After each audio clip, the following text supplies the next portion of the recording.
এই সকালবেলা আমার কি জানে জঙ্গল বাড়ি ডাকিস কত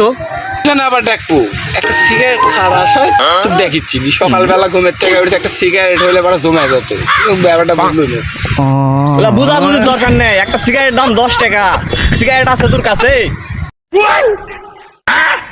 আমি সিগারেট নিয়ে আসি আমি একাই খেতে পারবো না রে ভাই এই জন্যই তো ফোন দিচ্ছি 5 টাকা খরচ করুন রে তোর সাথে কথা করতে লাগে